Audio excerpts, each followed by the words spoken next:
Okay dear friends, तो हम income tax देख रहे हैं। इनकम टैक्स में अब तक हमने 3 यूनिट देखे हैं। पहले 2 यूनिट जो हमारे थियरी के थे, जिसमें रेसिडेंशियल स्टेटस और वो सब सारी थियरी हमने देखी। उसके बाद हमने यूनिट 3 सैलरी स्टार्ट किया था, बराबर है। तो टोटल इनकम के कितने हेड होते हैं हमने पहले भी डिस्कस किए हैं। तो इनकम के मेन कितने हेड होते हैं? 5 हेड होते हैं। पहला हेड कौन सा होता है? सैलरी। दूसरा हाउस प्रॉपर्टी। तीसरा income from business and profession. चौथा कौन सा होता है? Income from capital gain. Okay. और पांचवा कौन सा होता है? Income from other sources. ये हमने पहले भी कई बार डिस्कस किया हुआ है। तो इन 5 हेडों को ही हमें हमारे पूरे सेम 3 और 4 में स्टडी करना है। अभी हमारे सेम 3 में क्या है? सैलरी है, बराबर है। यूनिट 3 में तो हमने सैलरी के सारे एग्जाम्पल देखे। उसके बाद नेक्स्ट हेड कौन सा आता है? Income from house property. Now income from house property क्या है? तो किसी भी आदमी के पास कोई मकान है, बराबर है। वो मकान अगर एक्स्ट्रा है, बड़ा है, और वो उसको भाड़े पे देता है, बराबर है। किसी के पास 2 मकान है और एक मकान भाड़े पे दे दिया, और भाड़े की जो इनकम हुई तो उस पर भी उसको क्या करना पड़ेगा? टैक्स पे करना पड़ेगा। उस इनकम को भी इनकम माना जाएगा। टोटल 5 हेडों की इनकम होगी, उसमें उसकी भी इनकम मानी जाएगी, बराबर है। तो वो जब रिटर्न भरेगा at the end of the year, तो उसमें वो भाड़े की इनकम भी आएगी, बराबर है। तो उसको जो भाड़ा मिलता है तो वो भी क्या माना जाता है? Income from house property. मान लो किसी के पास मकान नहीं है, पर मकान में एक रूम एक्स्ट्रा है, और वो एक रूम उसने किसी पेइंग गेस्ट को भाड़े पे दिया है, बराबर है। तो वो भाड़ा भी क्या होता है? कंसीडर होता है। तो कोई भी इनकम जो हाउस प्रॉपर्टी से होती है, बराबर है। हाउस प्रॉपर्टी भाड़े पे दी जाती है, पूरा मकान भाड़े पे दिया जाता है, आधा मकान भाड़े पे दिया जाता है, मकान का कुछ हिस्सा भाड़े पे दिया जाता है। उस इनकम पर जो टैक्स कैलकुलेट करना पड़ता है हमें, बराबर है, उस टैक्स को क्या कहा जाता है? इनकम फ्रॉम हाउस प्रॉपर्टी, बराबर। उस इनकम को फाइनली हमें कैलकुलेट करना पड़ता है, बराबर है। उसको उसके लिए मकान की अलग अलग भाड़े की वैल्यू दी होती है। 4 वैल्यू अलग अलग होती है। उन चारों वैल्यूओं को हमें क्या करना पड़ता है? कंपैरिजन करना पड़ता है, और उसके बाद उसमें से कोई एक वैल्यू निकालनी होती है। कौन कौन सी वैल्यू होती है वो हम देख लेते हैं। एक होती है म्यूनिसिपल वैल्यू होती है, बराबर है। म्यूनिसिपालिटी मतलब हमारे यहाँ जैसे सिलवासा म्यूनिसिपालिटी होती है, वापी नगर पालिका होती है, वलसाड़ नगर पालिका होती है, बराबर है। तो म्यूनिसिपालिटी जो होती है उसके आधार पर एक वैल्यू मकान की तय होती है, बराबर है। उसको ध्यान में लिया जाता है। दूसरा आता है फेयर रेंट, मतलब फेयर रेंट कितना होना चाहिए, बराबर है। मार्केट के हिसाब से या जो रेगुलर रूटीन हिसाब से क्या होना चाहिए। तो एग्जांपल में आपको म्यूनिसिपल वैल्यू भी दी होगी, फेयर रेंट भी दिया होगा, दोनों की अमाउंट दी होगी। तीसरा ऐसा ही है स्टैंडर्ड रेंट। स्टैंडर्ड रेंट क्या होना चाहिए? एरिया के हिसाब से या फिर जगह के हिसाब से या फिर जो महंगाई है या उसके हिसाब से, तो एक स्टैंडर्ड रेंट भी दिया होगा। तो एक ही मकान जो आप भाड़े पे देते हो उसके 3 अलग अलग रेट दिए होंगे। एक दिया होगा municipal value, fair rent, standard rent होता है। 3 रेंट अलग अलग होंगे। और चौथा है एक्चुअल रेंट रिसीव्ड। आप भाड़े पे मकान देते हो तो आपको कितना भाड़ा मिलता है, बराबर है। तो इन चारों वैल्यू में से कोई एक वैल्यू को हमें लेना है, और उसके बाद उसमें आगे कैलकुलेशन हमें करना है। तो ये चारों वैल्यू में से कौन सी वैल्यू हम आगे ले जाएंगे कैलकुलेशन के लिए? तो इन चारों वैल्यू को क्या होगा? कंपैरिजन होगा। क्या होगा? कंपैरिजन। कंपैरिजन का मेथड है, कंपैरिजन को कहा जाता है हायर लोअर हायर, HLH। क्या कहा जाता है? हायर लोअर हायर स्टेप कहा जाता है। इस हिसाब से कंपैरिजन किया जाता है। मैं अभी आपको बताता हूं कि कैसे कंपैरिजन होता है। जैसे म्यूनिसिपल वैल्यू है और दूसरा नंबर पर कौन सा है? फेयर रेंट है। इन दोनों को कंपैरिजन किया जाएगा, इन दोनों की वैल्यू को कंपैरिजन किया जाएगा, और उसमें से क्या लिया जाएगा? Higher value. इस 2 वैल्यू में से जो हायर वैल्यू है वो हायर वैल्यू ली जाएगी। कौन सी वैल्यू ली जाएगी? हायर। इन 2 में से, बराबर है। तो 2 में से एक वैल्यू हमें मिल गई। कौन सी मिल गई? Higher value. उसका कंपैरिजन किसके साथ होगा? नीचे स्टैंडर्ड रेंट है उसके साथ होगा, और उसमें से कौन सी वैल्यू लेनी है? L, lower value. ये जो हायर वैल्यू आई और यहाँ एक स्टैंडर्ड वैल्यू होगी, इन दोनों का आप कंपैरिजन करोगे, हायर वैल्यू और स्टैंडर्ड रेंट का। और इन दोनों का कंपैरिजन करने के बाद उसमें से एक वैल्यू लोगे जो लोअर होगी, कम वैल्यू होगी, वो आप लोगे। कौन सी वैल्यू लोगे? लोअर। तो इन दोनों का कंपैरिजन करने के बाद आपके पास कौन सी वैल्यू आएगी? लोअर वैल्यू आएगी। क्लियर? अब आपके पास चौथी वैल्यू भी है एक्चुअल रेंट रिसीव्ड। तो ये जो लोअर आंसर आया उसका कंपैरिजन आप किसके साथ करोगे? एक्चुअल रेंट रिसीव्ड के साथ। और उसमें से कौन सी वैल्यू लोगे? Higher value. कौन सी वैल्यू लोगे? Higher value. क्लियर? तो इसलिए इस स्टेप को क्या कहा जाता है? Higher lower higher. Clear? HLH higher lower higher. एक म्युनिसिपल वैल्यू का कंपैरिजन फेयर रेंट के साथ करना है, दो वैल्यू में से जो हायर होगी वो लेना है, वो जो आंसर आया उसका कंपैरिजन स्टैंडर्ड रेंट के साथ करना है, इन दो में से जो लोअर होगी वो वैल्यू आगे जाएगी, उस लोअर का कंपैरिजन किसके साथ करना है? एक्चुअल रेंट रिसीव्ड के साथ करना है, इन दो वैल्यू में से जो हायर वैल्यू होगी वो फाइनल वैल्यू आगे कैलकुलेशन के लिए जाएगी। एक एग्जांपल के साथ समझते हैं। मान लो म्युनिसिपल वैल्यू 1000 है, फेयर रेंट 2000 है, स्टैंडर्ड रेंट 3000 है और एक्चुअल रेंट रिसीव्ड 2500 है। बराबर है? ये तीन दिया है मकान का, बराबर है? भाड़े पे आप देते हो तो चार अलग अलग वैल्यू दी है। अब हमें हायर लोअर हायर करके फाइनली एक वैल्यू यहाँ लिखनी है कि जिसपे हम आगे कैलकुलेशन कर सके। बराबर है? ये चार तरीके की वैल्यू एग्जांपल में दी होगी। चलो पहला स्टेप क्या है? हायर म्युनिसिपल वैल्यू को किसके साथ कंपैरिजन करना है? फेयर रेंट के साथ। 1000 है, उसका कंपैरिजन 2000 के साथ होगा। दो में से कौन सी वैल्यू आकर जाएगी? हायर वाली। हायर वाली वैल्यू कौन सी है? 2000। तो यहाँ कितनी अमाउंट आएगी? 2000। 2000 इन दो में से हायर आएगी, ये 1000 कट गया, ये 1000 2000 आगे गया हायर वैल्यू। क्लियर? अब ये जो हायर वैल्यू 2000 आई इसका कंपैरिजन किसके साथ होगा? स्टैंडर्ड रेंट के साथ। किसके साथ होगा? Standard rent. स्टैंडर्ड रेंट कितना है? 3000। हायर वैल्यू यहाँ कितनी है? 2000। इन दोनों का कंपैरिजन होगा और क्या लेना है? लोअर लेना है।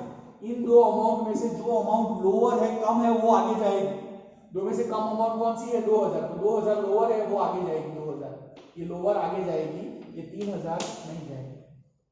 क्लियर? 2000 लोअर वैल्यू आ गई।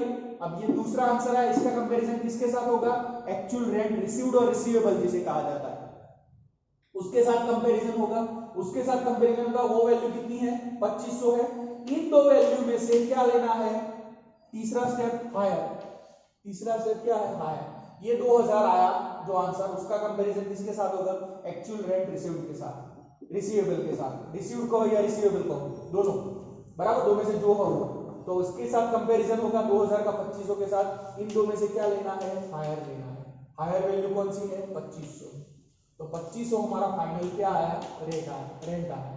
तो 2500 रेंट हमारा एक महीने का या साल का जो भी है वो फाइनल माना जाएगा। इस स्टेप को क्या कहा जाता है? Higher lower higher. देखो हमने चार वैल्यू एग्जांपल में दी थी। अब हम महीने की कौन सी फाइनल वैल्यू गिने? महीने की या साल की? तो कौन सी गिनेंगे? 2500 को हम फाइनल गिनेंगे। हायर लोअर हायर करके हम आगे आएंगे। बराबर है? मान लो किसी एग्जांपल में कोई वैल्यू नहीं दी है, फेयर रेंट नहीं दिया है, फेयर रेंट नहीं दिया है, तो यहाँ क्या होगा? मान लो ये फेयर रेंट दिया ही नहीं है। ऐसा जरूरी नहीं है कि सब एग्जांपल में ये चार वैल्यू दे, कोई एक वैल्यू ना भी दी हो, दो वैल्यू ना दी हो। बराबर है?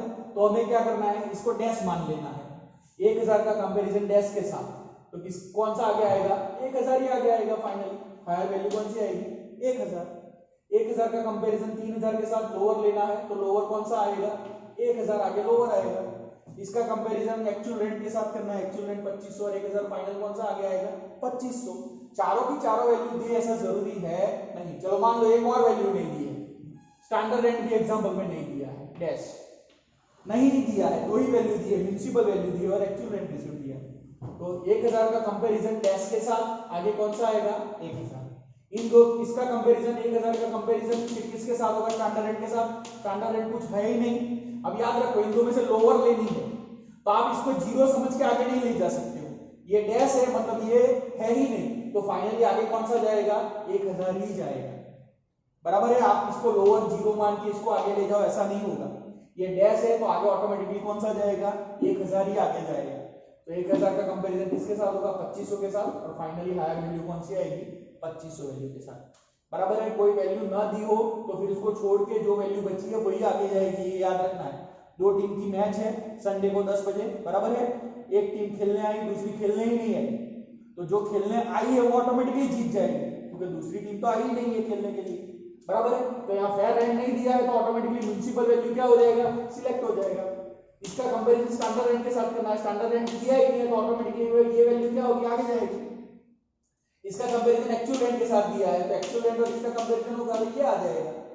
मान लो ये तीनों नहीं दिया हो, तो म्युनिसिपल वैल्यू नहीं, फेयर रेंट नहीं, स्टैंडर्ड रेंट नहीं, तीनों नहीं दिया है, एक्चुअल रेंट रिसीव दिया है, तो वही सीधा आगे आ जाएगा। तीनों है ही नहीं। बराबर है? हायर करो कुछ नहीं, लोअर करो कुछ नहीं, फिर हायर करो तो ये अमाउंट आ जाएगा। समझ गए? तो इन 3 स्टेप को आपको याद रखना है, बाद में आगे आएगा। आगे का स्ट्रक्चर यहाँ बोर्ड पे है, मैं समझाता हूँ।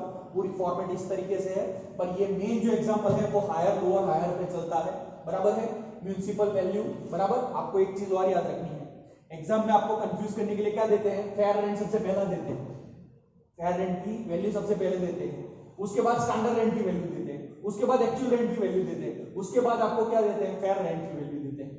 तो आपका सीक्वेंस आगे पीछे नहीं होना चाहिए। मान लो ये फेयर रेंट है और ये स्टैंडर्ड रेंट है, आप यहाँ भूल गलती से स्टैंडर्ड लिख दोगे और यहाँ फेयर लिख दोगे तो नहीं चलेगा। इसी सीक्वेंस में हायर लोअर हायर होना चाहिए, यही फेयर रेंट आना चाहिए और यही कौन सा आना चाहिए, स्टैंडर्ड आना चाहिए। ये आपको याद रखना पड़ेगा कि इन चारों को आप सीक्वेंस में ही कंपैरिजन करोगे, बराबर है। ऐसा ना हो कि म्युनिसिपल वैल्यू यहाँ लिख दी, एक्चुअल रेंट यहाँ लिख दिया, स्टैंडर्ड फेयर रेंट यहाँ लिख दिया, ऐसा नहीं होना चाहिए। इन चार को आपको सीक्वेंस में ही हाउस प्रॉपर्टी के सम में याद रखना पड़ेगा।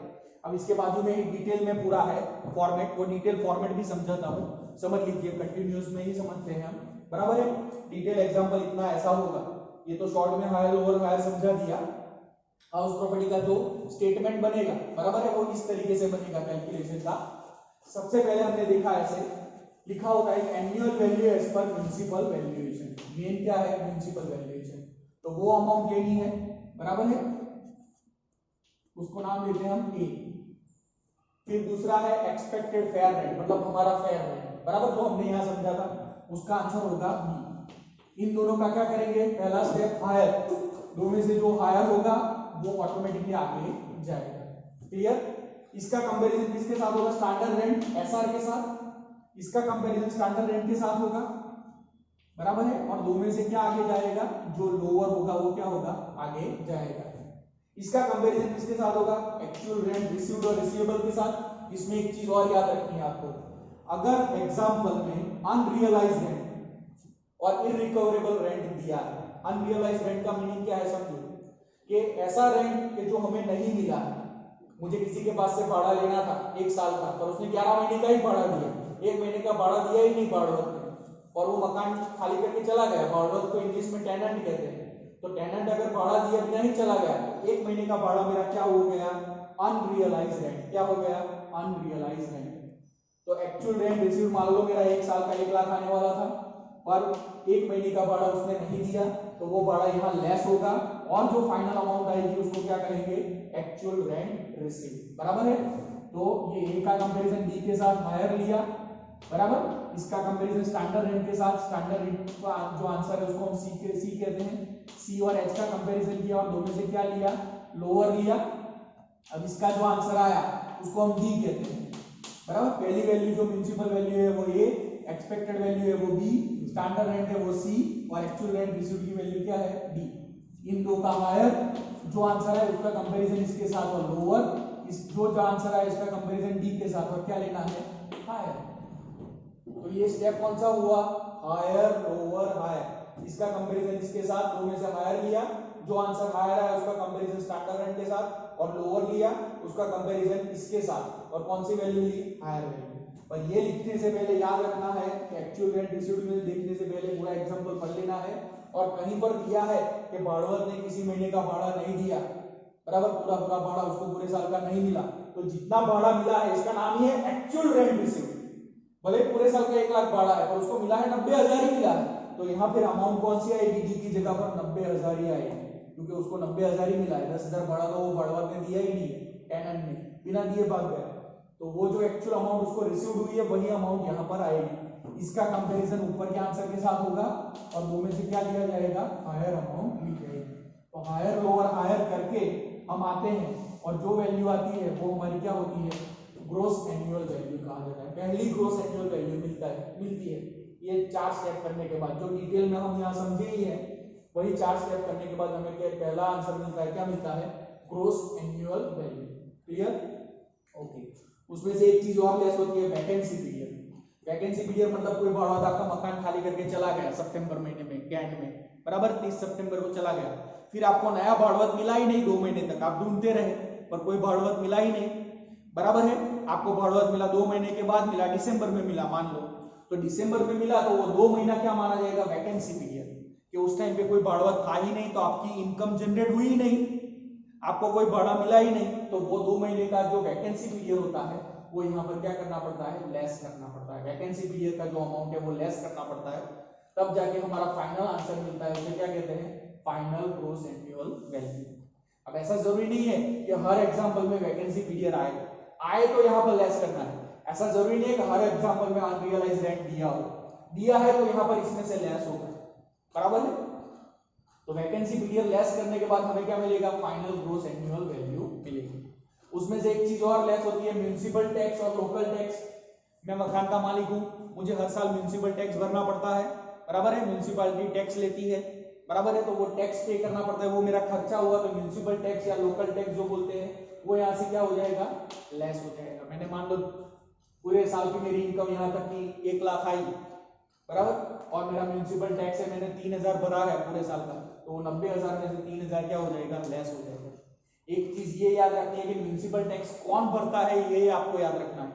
कई बार हालांकि ये मकान मालिक को ही भरना पड़ता है, बराबर है, जो एसएससी है, जो ये कैलकुलेशन करता है उसे ही भरना पड़ता है, पर कई बार टेनेंट पे करता है। तो टेनेंट भाड़वत अगर ये खर्चा पे करता है तो फिर वो यहाँ से लेस नहीं होगा, क्योंकि वो तो किसने दिया है, वो खर्चा किसने पे किया है, भाड़वत ने पे किया है, तो फिर यहाँ पर वो लेस होगा नहीं। तो वो क्लियरली पढ़ना पड़ेगा हमें सामने कि भाई म्युनिसिपल टैक्स कौन पे करता है। उसको लेस करने के बाद आपको जो वैल्यू मिलेगी उसे हम क्या करेंगे, नेट एनुअल वैल्यू, बराबर। ग्रॉस एनुअल वैल्यू के बाद कौन सी आई, नेट एनुअल वैल्यू, बराबर है। इसमें से 2 तरीके के खर्चे हमें लेस मिलते हैं। पहला खर्चा है जिसका नाम है स्टैंडर्ड डिडक्शन है। क्या है स्टैंडर्ड डिडक्शन, आपको सैलरी में भी स्टैंडर्ड डिडक्शन आता था, बराबर है। तो ऐसा यहाँ पर भी क्या आता है, स्टैंडर्ड डिडक्शन। कितना आता है, 30% ऑफ एनएवी। आपकी ये जो एनएवी है उसका 30% सीधा ही खर्चा बात कर दो, क्योंकि मकान में कई सारे खर्चे आपने किए होंगे। कैसे खर्चे, जैसे आपने ग्राउंड रेंट पे किया होगा, जैसे आपने कोई कलेक्शन चार्जेस पे किया होगा, जैसे आपने फायर इंश्योरेंस का पेमेंट किया होगा, जैसे आपने वाटर चार्जेस पे किया होगा। ऐसे कई सारे छोटे मोटे खर्चे मकान मालिक पे करता है, बराबर है। कोई अपार्टमेंट है तो नीचे गार्डन लोन मेंटेन करते हैं, उसका खर्चा वो पे करता है। वॉचमैन का खर्चा वो मकान मालिक पे करता है। ऐसे कई सारे खर्चे छोटे मोटे पे करता है। तो इन छोटे मोटे खर्चों को लेस नहीं किया जाता है, इन छोटे मोटे खर्चों को लेस नहीं किया जाता है। उसकी जगह सीधा कितना लेस किया जाता है, जो एनएवी आई, जो अमाउंट आई, उसका 30% लेस कर दो। सारे खर्चों के बदले में उच्चक जिसको बोलते हैं लमसम 30% यहाँ क्या हो जाता है, लेस हो जाता है एनएवी का, बराबर है। दूसरा खर्चा कौन सा लेस होता है, इंटरेस्ट ऑन लोन, बराबर है। मकान मालिक ने मकान बनाने के लिए कोई लोन ली होगी कंस्ट्रक्शन के लिए, तो कंस्ट्रक्शन की लोन का जो इंटरेस्ट पे करता है उसकी भी अमाउंट यहाँ पर क्या मिलती है, उसको लेस मिलती है कैलकुलेशन के आधार पर, बराबर है। तो वो 2 चीजें यहाँ क्या हो जाएगी, लेस हो जाएगी, स्टैंडर्ड डिडक्शन और इंटरेस्ट ऑन लोन। और फाइनली जो आपका आंसर आएगा वो क्या है, taxable income from house property. ये आपकी क्या है, taxable income from house property. ये हायर लोअर हायर करके gross annual value, vacancy period less करके final gross annual value, municipal tax pay किया हो तो वो लेस करना है, बराबर। बाद में नेट एनुअल वैल्यू आएगा, उसमें से ये 2 आपको खर्चे बात करने हैं। तो इस तरीके से आप क्या करोगे, पूरा स्टेटमेंट बनेगा, बराबर है। ये पूरा स्टेटमेंट दिया है, हर एग्जांपल में हर चीज होती है वो जरूरी नहीं है, पर इस फॉर्मेट के हिसाब से जाएंगे। जो चीज दी है वो लिखना है, जो नहीं दी है वो डैश करके आगे जाना है। तो फाइनली हमारा क्या बन जाएगा, पूरा स्टेटमेंट बन जाएगा। दूसरी बात, एग्जाम में ऐसा एग्जाम्पल 14 मार्क्स के लिए आता है, तो 14 मार्क्स के लिए मान लो 3-4 चीजें ही दी है तो एग्जाम्पल छोटा बनेगा। तो वो छोटा एग्जाम्पल एक हाउस का दिया है, वैसे 2-3 हाउस का साथ में देंगे। एक आदमी के 3 हाउस है, बराबर। तप तथ्य एवं तपस्या, तो तप मकान में वो खुद रहता है, तथ्य और तपस्या भाड़े पे दिया है, तो ऐसा तथ्य मकान का भी ऐसा बनाना पड़ेगा स्टेटमेंट, और दूसरा स्टेटमेंट उसका तपस्या मकान का दिया है भाड़े पे, उसका भी बनाना पड़ेगा, बराबर है। तो ऐसे आपको करना पड़ेगा, तो इस हिसाब से कैलकुलेशन होता है। अब हम इसके साथ साथ 1-2 एग्जाम्पल प्रैक्टिकल देखते हैं बुक के, तो हमें आइडिया आएगा।